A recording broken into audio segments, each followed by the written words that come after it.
Hi everybody, it's Jared here with HeatPress Nation, and today I'll be taking a look at these custom Unisub clipboards and specifically how they're made from start to finish with sublimation.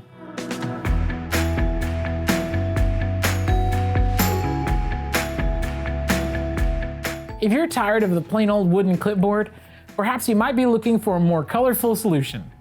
Unisub has got you covered with their sublimation clipboards built with a robust MDF hardboard. With a white gloss finish on both sides, these clipboards give you the opportunity to turn them into something more fun and eye-catching when the paper's out. You can use these as a fun office project to impress your boss and colleagues, or as a way to bring yours and your partner's work into other offices. First, prepare designs for the front and back sides of the Unisub clipboard.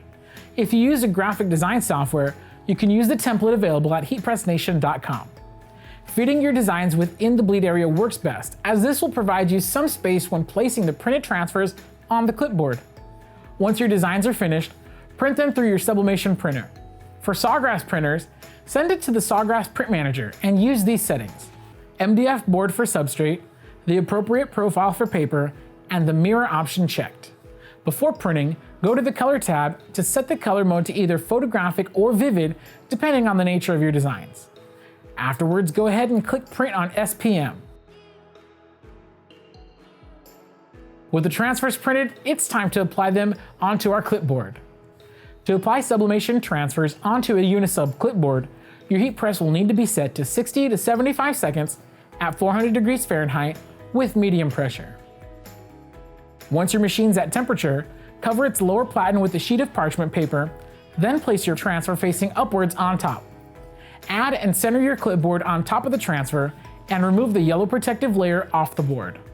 Then use heat tape to attach the clipboard to the transfer by its far edges. You'll need to make sure that the tape doesn't cover the front of the clipboard, as this will block dies from transferring.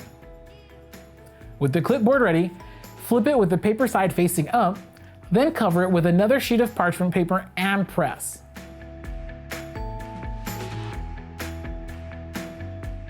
When the time reaches 0, open your machine and give the clipboard a moment to cool down.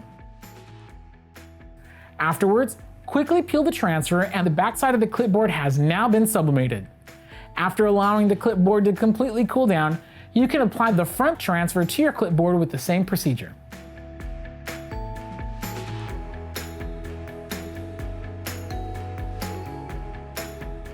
Once both sides are covered, use the included rivets to mount the clip onto the board. Before doing so, push in the clip itself to zip tie it in place. The long rivets will go through the back of the board, which you'll then place your clip onto.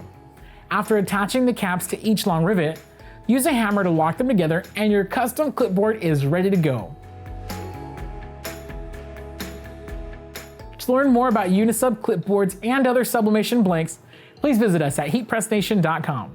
For any questions, you can get in touch with a My Expert representative by visiting support.heatpressnation.com.